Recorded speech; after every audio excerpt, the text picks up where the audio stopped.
میرا ڈاکٹر صاحب سے ایک چھوٹا سا سوال ہے کہ جنت میں جانے کے لیے مسلمان ہونا ضروری ہے یا مسلمان ہی جنت میں جا سکتے ہیں؟ بھائی صاحب کا سوال ہے کہ جنت میں جانے کے لیے مسلمان ہونا ضروری ہے؟ صرف مسلمان جنت میں جائیں گے؟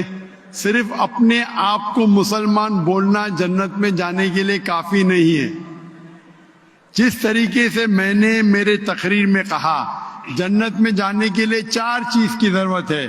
سورہ العصر سورہ نمبر 103 آیت نمبر 1 2 3 اللہ تعالیٰ فرماتے والعصر ان الانسان لفی خسر. اللہ تعالیٰ وقت کی قسم کھاتے اور کہتے ہیں کہ انسان خسارے میں ہے. صرف وہ لوگ بچ جائیں گے جو لوگ کے پاس یہ 4 چیزیں. نمبر 1 ایمان. تو صرف مسلمان بولنا ضروری نہیں ہے اور مسلمان بولنا کافی نہیں ہے. آپ کے پاس نمبر 1 ہونا چاہیے ایمان.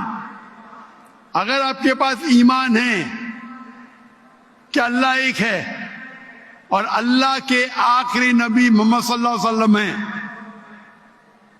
اور باقی چیز پہ ایمان ہے, یہ ایک پوائنٹ پورا ہوتا ہے. نمبر 2 اچھے اعمال, عمل صالحات. نمبر 3 وتواصوا بالحق, لوگوں کو حق کی طرف بلانا. اور نمبر 4 وتواصوا بالصبر, لوگوں کو صبر کی طرف بلانا. تو اس آیت سے ہمیں پتہ لگتا ہے کہ جو آدمی, جو انسان اللہ کے علاوہ دوسرے اور کی عبادت کرتا ہے وہ غلط ہے, وہ جنت میں کبھی بھی نہیں جائیں گے. اور یہ سارے کتابوں میں لکھا ہے, ساری مذہبی کتابوں میں, چاہے بائبل ہو, اولڈ ٹیسٹمنٹ ہو, نیو ٹیسٹمنٹ ہو, دھما پڑھ ہو, بدھسٹ کی کتاب ہو, وید ہو, سارے میں لکھے ہے. اگر آپ پڑھیں گے گرو گرنتھ صاحب, گرو گرنتھ صاحب آپ پڑھیں گے, اس کے اندر سب سے پہلا والیوم, سب سے پہلا جلد, سب سے پہلا چیپٹر, سب سے پہلا ورس کو کہتے ہیں جاپو جی, اسے کہتے ہیں جاپو جی. اس میں لکھا ہے کہ خدا ایک ہے, نہ اس خدا کی شروعات ہے نہ انت ہے. وہ خالق ہے, وہ مالک ہے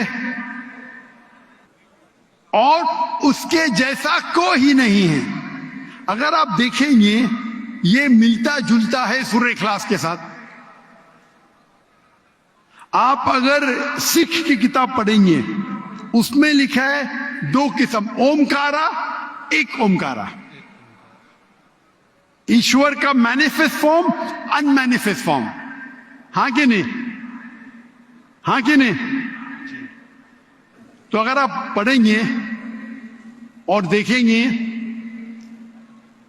کہ خدا کے کئی نام ہیں, رائٹ, کہا جاتا ہے ستہ نامہ, ہولی نیم. پروردگار, جی, پروردگار بھی ایک نام ہے آپ کی کتاب میں, ہاں کہ نہیں. پروردگار, جی جی, ستہ نامہ, خالق, ملتا جلتا ہے. واہے گرو, واہے گرو.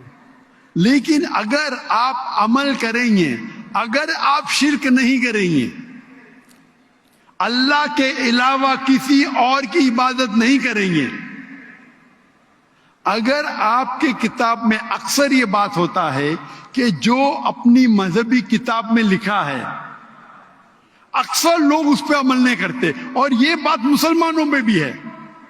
مسلمانوں کی کتاب میں لکھا ہے شرک مت کرو, پھر بھی ہم دیکھیں گے کچھ مسلمان شرک کرتے.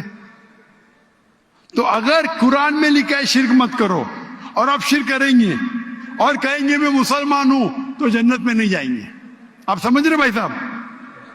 تو اسی طریقے سے آپ اگر شرک نہیں کہیں گے, اللہ کے علاوہ کسی اور کی عبادت نہیں کریں گے اور آخری پیغمبر رسول اللہ صلی اللہ علیہ وسلم محمد صلی اللہ علیہ وسلم میں مانیں گے, اچھے اعمال کریں گے اور لوگ کو حق کی طرف بلائیں گے اور لوگ کو صبر کی طرف بلائیں گے, تو آپ بھی جنت جائیں گے. Right. Hope that answers the question, my sir. Thank you.